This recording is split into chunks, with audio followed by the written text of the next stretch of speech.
ప్రేమగల తండ్రి, కృప కనికరము కలిగిన దేవా, నీకు మా స్తుతి స్తోత్రాలు తండ్రి. ఈ సమయంలో ప్రభువ, మధ్యాహ్న కాల సమయంలో మేమందరము కూడుకొని నీవిచ్చిన జ్ఞానము ద్వారా, పాటల ద్వారా అలంకరిస్తూ, మహిమపరుస్తూ, స్తుతిస్తూ ఉంటున్నాం.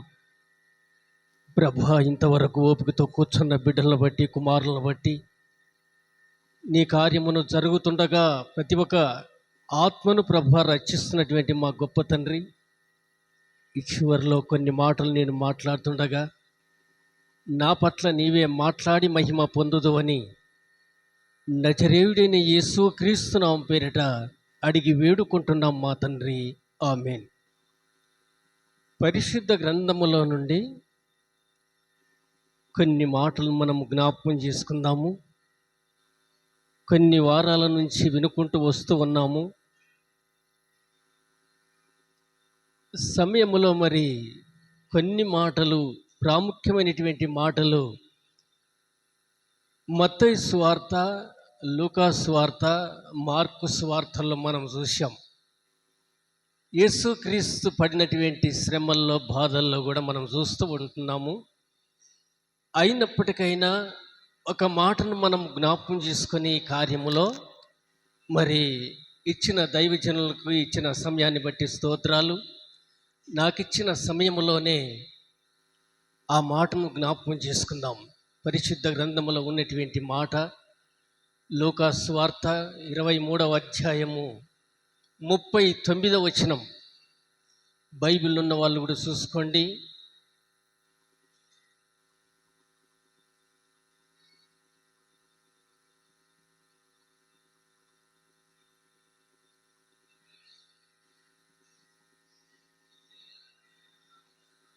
వేలాడబడిన ఆ నేరస్తులలో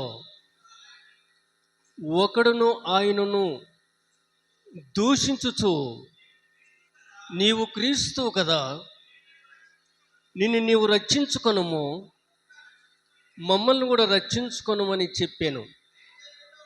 అయితే రెండవ వాడు వాణ్ణి గద్దించి, నీవు అదే శిక్షలో ఉన్నావు గనుక దేవునికి భయపడవా? మనకైతే ఇది న్యాయమే, మనము చేసిన వాటికి తగిన ఫలము పొందుచున్నాము. కానీ ఈయన ఏ తప్పిదమును చేయలేదని చెప్పి ఆయన్ను చూచి, యేసు, నీవు నీ రాజ్యములోనికి వచ్చినప్పుడు నన్ను జ్ఞాపకం చేసుకొనుమనెను. అందుకు ఆయన వానితో,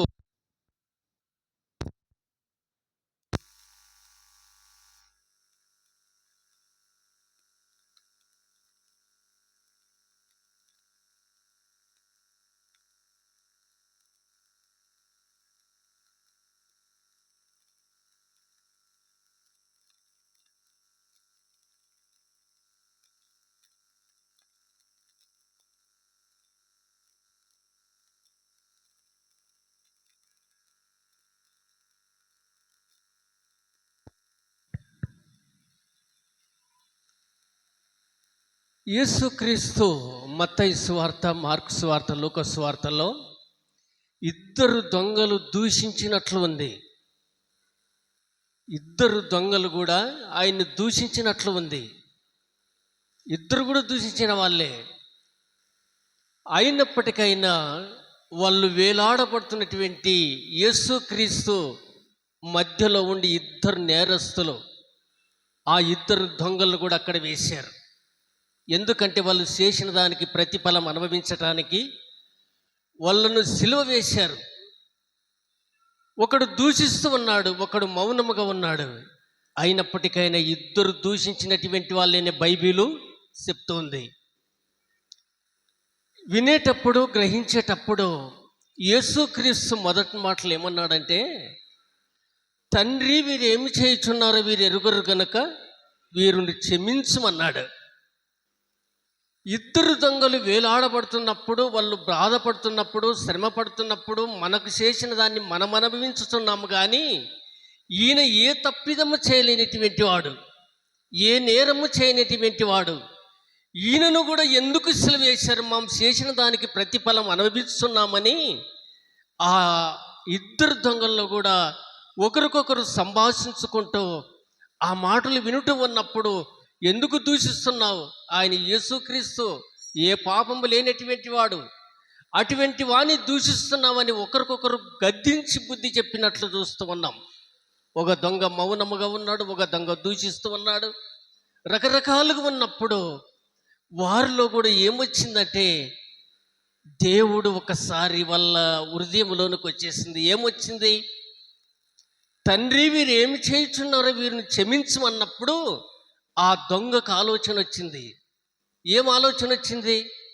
మనకి ఇంత దొంగలము, ఇంత నరకంతకములమై మనల్ని క్షమిస్తున్నాడా, మనల్ని క్షమించడానికి ఆయన ఎట్లా అన్నటువంటి ఒక దొంగకి ఏమొచ్చింది? ఆలోచన వచ్చింది.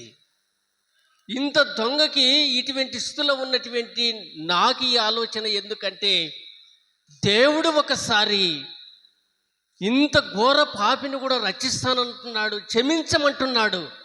క్షమించటానికి కాదు, మనం చేసిన తప్పును అనుభవిస్తున్నాము కాబట్టి మనకు గల్లుకు ఉత్తరం వేయవలసిందే అన్నటువంటి ఇద్దరు దొంగలు కూడా ఒప్పుకుంటుంటే ప్రభు అంటున్నాడు, వీరిని క్షమించండి తండ్రి, వీరు ఏమి చేయుచున్నారో వీళ్ళకి తెలియదు కాబట్టి వీరిని క్షమించమన్నాడు.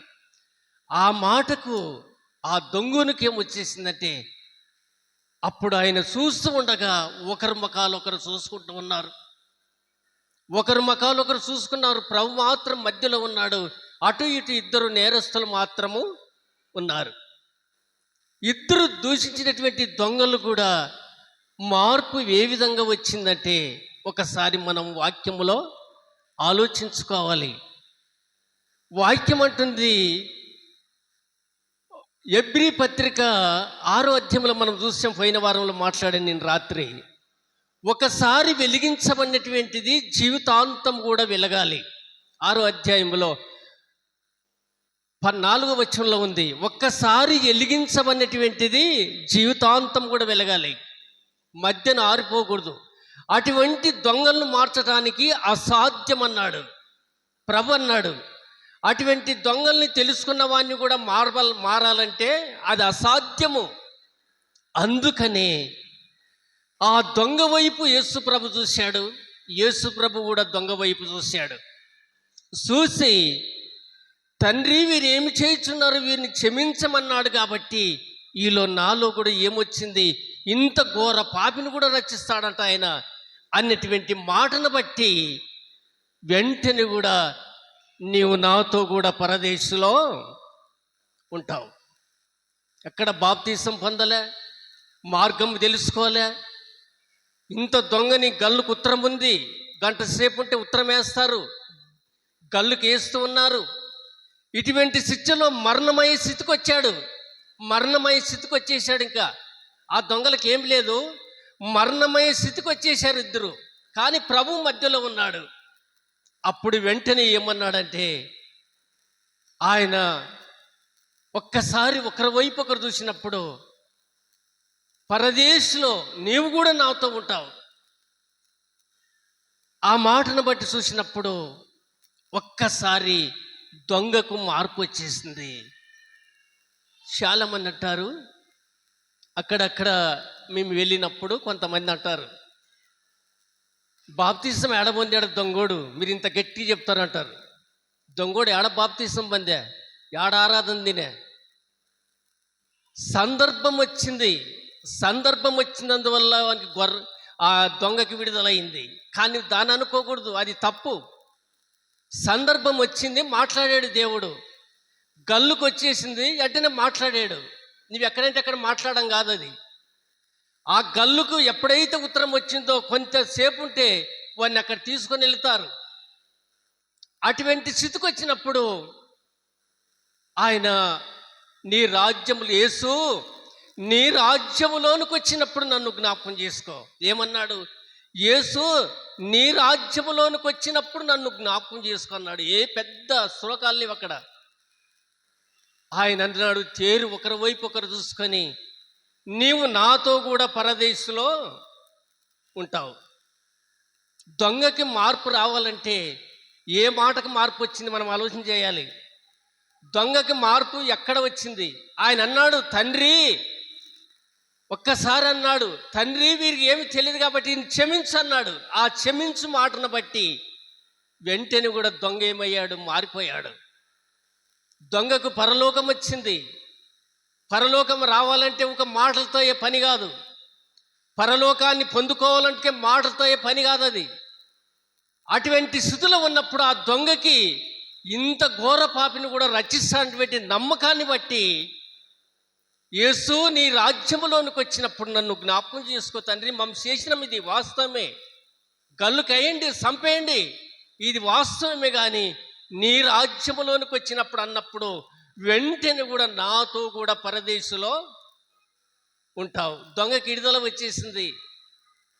మనము కూడా దొంగ యాడ చేశాడు, దొంగ యాడ క్షమాపణ పొందాడు, దొంగ యాడ బాప్తిజం పొందాడు అనేటువంటిది చెడు మాటలు పట్టుకొని సత్యంత వరకు అబద్ధముల చేత, మోసముల చేత, వ్యభిచారముల చేత నీవు జీవిస్తే అది దేవునికి కరెక్ట్ కాదని వాక్యం ఘోషిస్తూ ఉంది. దేవునికి నమ్మకంగా ఉండి బ్రతికిన రోజుల్లో ఒకసారి వెలిగించావా, వెలిగించు, జీవితాంతం ఆరిపోకుండా. ఒక్కసారి వెలిగించావు కదా, జీవితాంతం వెలిగించుదాన్ని. మధ్యలో ఆర్పేస్తే దానికి నీకే ప్రమాదం. దేవుడు అంటున్నాడు, అటువంటి వాళ్ళని సాధుపరుచుట అసాధ్యము, అటువంటి వారిని బాగు చేయలేము. దొంగ కన్నా మార్పు వస్తుంది, వారికి మార్పు రాదు. వాక్యములు చూసినప్పుడు నిజంగా బలిపీఠం మీద ఉన్నటువంటి దీపము ఆరిపోతే ఎప్పుడైనా ప్రమాదమే.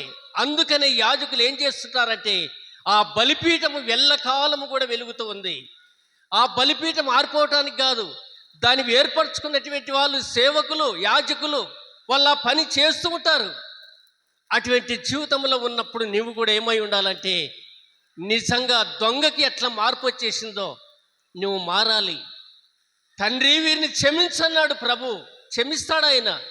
నీ నమ్మకత్వాన్ని బట్టి, నీ విశ్వాసాన్ని బట్టి, నీవు ఒక విధేయతను బట్టి, నీవు తగ్గించుకున్న స్వభావాన్ని బట్టి. అటువంటి దొంగకు విడుదల వచ్చేసిందంటే మేమేం లేకపోయా, మేము దెండి చూసాము, దొంగకే వచ్చింది పో సచ్చేత అప్పుడు వచ్చింది దొంగకి, మాకేం పెద్దగా మనం చేసేటి వల్ల చేస్తాం, ప్రపంచంలో అంటారు, చేసేటి వల్ల చేస్తాం, ఇంకా మా మాత్రం దానికి లొంగం, చేసుకుంటూ ఉంటాం.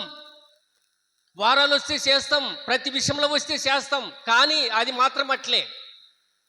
అందుకనే దొంగకు విడుదల రావాలనుకుంటే సందర్భం వచ్చేసింది, ఆ మాట వచ్చేసింది కాబట్టి ఆ సందర్భంలో వెళ్ళిపోయాడు. కానీ దాన్ని పట్టుకొని మనం ప్రాకులాడడం కాదు, దాన్ని పట్టుకొని ప్రాకులాడటం కానే కాదు. అందుకని యేసుక్రీస్తు చెప్పినటువంటి నగ్న సత్యాన్ని మనం జ్ఞాపకం చేసుకుంటే, ఆయన లోకానికి రక్షకుడు గనుక, ఆయన ప్రపంచానికి రక్షకుడు గనుక, ఆయన తిరిగి లేస్తున్నటువంటి వాస్తవమే, ఆయన పుట్టినది వాస్తవమే, సచ్చేది కూడా వాస్తవమే, తిరిగి లేచేది కూడా వాస్తవమే, నగ్న సత్యం అది. లేఖనాల ప్రకారంగా మనం జీవించాలి. ప్రతి విషయంలో కూడా దేవుడిచ్చిన వాగ్దానాన్ని బట్టి మనం చూస్తే నిజంగా దొంగ ఎక్కడున్నాడంటే పరలోకంలో ఆయనతో కూడా ఉన్నాడు. అంత దొంగకు విడుదలైంది, కానీ మానవుకి రోజుల్లో విడుదల లేదు. మార్పు రావాలి. వారాలు వింటున్నాం, ఆరాధన చేస్తున్నాం, ప్రతి విషయంలో కూడా ఉంటున్నాం, కానీ మార్పు మాత్రము లేదు, మార్పు మాత్రం లేదు. ప్రతి విషయంలో కూడా మనం ఏమై ఉండాలంటే, మరి పండగ ఎట్లా జరిగిందంటే, పండగని దండి బచ్చాలు చేసుకున్నాం కానీ మార్పు లేదు అంటాడు ఒక మనిషి. బచ్చాలు దండి చేసుకున్నాం, మార్పు లేదు. అది జీవితంలో మనం తెలుసుకున్న వాళ్ళ సమయం అంటే, యేసుక్రీస్తుని బట్టి, ఆయన చెప్పిన వాగ్దానాన్ని బట్టి మరి వెంటనే కూడా దొంగకి విడుదల వచ్చింది. మనము కూడా దాంట్లో ప్రాకులాడకుండా లోకాన్ని పట్టుకొని, ఎవరినో పట్టుకొని అడ్డంగా మాట్లాడే వాళ్ళు చాలామంది ఉన్నారు. దావీదు చేయలేదా పాపం అంటాడు, సల్మాన్ చేయలేదా పాపం, అవల్ల నీకు అవసరమా? దేవుని వాక్యానుసారంగా ఉండు. దేవుని సమరైశ్రీ చేసింది పాపము, అడుగులు మళ్ళీ బయట పెట్టినట్లు చూపించలేదు. దేవుని సత్యాన్ని మనం తెలుసుకోవాలి. అటువంటి జీవితంలో నన్ను అట్లే ఉంటే ఉండు, దాన్ని ఎవరేం చేయలేరు, దానికి బాధ్యత నీవే అని వాక్యం చెప్తుంది. దానికి ఉత్తరవాదివి నీవే, ఎవరు కాదు. దానికి ఉత్తరవాదివి నీవే అని బైబిల్ చెప్తుంది. కానీ దాన్ని విడిచిపెడితే క్షమాపణ ఉంది, మార్గం ఉంది. సంతోషముతో దొంగకిచ్చినటువంటి వాగ్దానాన్ని దొంగ పరలోకానికి వెళ్ళిపోవటానికి ఆస్కారం వచ్చేసింది. ఎవరి అంట? తండ్రి అంట. నీవు నాతో కూడా పరదేశులో వాగ్దానాన్ని బట్టి మనం ఉండాలి. సందర్భం వచ్చినప్పుడు యేసుప్రభు అనేక సార్లు అనేక మాటలను మనకు చూస్తాం. దైవజనులు బోధించేటప్పుడు, వినేటప్పుడు, గ్రహించేటప్పుడు ఏ సందర్భంలో ఎక్కడ మాట్లాడాడు, మరి ఆ మాట ఎవరికి అది కుచ్చుకోలేదా? బాధల్లో ఉంటే కుచ్చుకోవాలి. ఆ మాట ఎన్నో మాటలు చెప్తున్నారు. ఆ మాటలు కుచ్చుకోకపోతే మన అది పారెద్దుకి ఎన్ని దెబ్బలు పడుతున్నా ఆ దెబ్బలు పడినట్లే ఉంటుంది. వాక్యంలో ఉన్నటువంటి మాటలు బట్టి మనం ఈ యొక్క మధ్యాహ్న కాల సమయంలో ఒక్కసారి విశ్వాసముతో జీవిస్తే, మార్పుతో జీవిస్తే ఆ దొంగ పరలోకానికి నీవు నాతో కూడా ఉంటావు, ఇంకేం పని లేదు, వాడు మాట్లాడవచ్చు. నీవు నాతో ఉంటావని ఎప్పుడైతే దేవుడు మాట్లాడాడో సంపూర్ణముగా ఆ దొంగకి విడుదల వచ్చినట్లు మనం లేఖనాలు చూస్తూ ఉంటున్నాం. అందుకని దూషించిన దొంగ కూడా క్షమించాడు దేవుడు శిలువ మీద. దూషించారు కదా వీళ్ళిద్దరు, అంటే ఇద్దరు నన్ను దూషించారు ఇప్పుడు ఈ శిలువ మీద, వాళ్ళకి క్షమాపణ ఎందుకంటే దేవుడు కనికరము గలవాడు, ప్రేమ గలవాడు. ఆయన సత్యాన్ని తెలుసుకున్నటువంటి ప్రతి లోక ప్రపంచమంతట్లో ఆయన చేతిలో చూస్తున్నటువంటి వాడు. అటువంటి నగ్న సత్యాన్ని తెలుసుకుంటే వెంటనే కూడా దొంగకి ఏమొచ్చింది? విడుదల, మార్పు వచ్చేసింది. వెంటనే కూడా ఏ సమయం చెప్పలే, గడువు చెప్పలే, రేపు వారం రాని చెప్పలే, వెంటనే నాతో కూడా ఉంటావు. దేవుడు అవునంటే అవును, కాదంటే కాదు. అటువంటి మాటల్లో మనం ఉండాలి. దేవుని బిడ్డలమైన, దేవుని కుమారులమైన. దొంగ కదా గడువు లేక, సమయం లేక, మరి వాడు అట్లున్నాడు, నేను ఇట్లా చేస్తా అంటే అది నీ ఇష్టము. ఒక్కసారి జీవితాన్ని పరీక్షించుకుంటూ మనం ముందుకు సాగితే, ఒక్కసారి ఆయన వైపు చూస్తే సంతోషముతో ఆయన ముందుకు వెళుతూ ఆయన మాటలు మనం చూస్తూ ఉన్నాం. అందుకని లోకము ఈ మూక ప్రపంచంలో ఎట్లుందంటే, దెండు చూసాం మేము. మరి సచ్చేటప్పుడు ఇచ్చాడు పో మార్పు, సచ్చేటప్పుడు ఇస్తే పరలోకానికి వెళ్ళాడు.